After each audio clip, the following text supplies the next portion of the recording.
ایک دن تمام پرندے بیا کے گھونسلے میں آئے اور اسے کہنے لگے کہ وہ انہیں بھی اپنے جیسا پیارا گھونسلہ بنانا سکھائے۔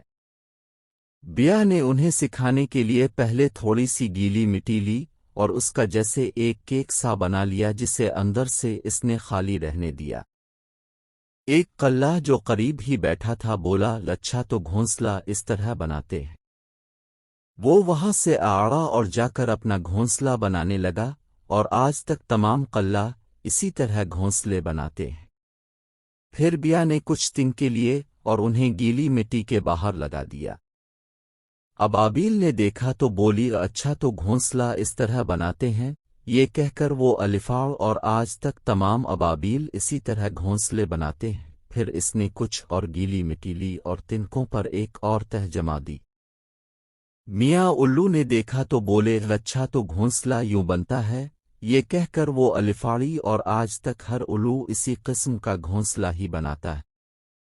بیا نے پھر کچھ اور تنکے گھونسلے کو مکمل ہوتا دیکھے لیے اور مٹی کے چاروں طرف لگا دیے۔ اب الفاڑنے کی باری چڑیا کی تھی۔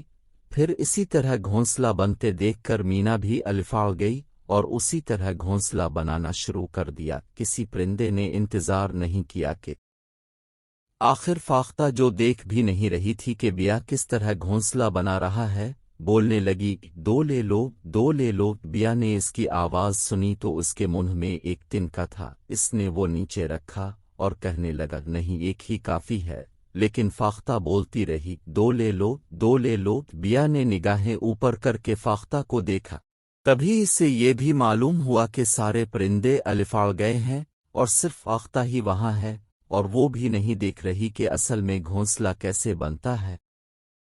بیا بہت ناراض ہوا اور کہنے لگا کہ اب وہ کسی کو گھونسلہ بنانا نہیں سکھائے گا۔ بس یہی وجہ ہے کہ آج تک تمام پرندے مختلف انداز میں گھونسلے بناتے ہیں۔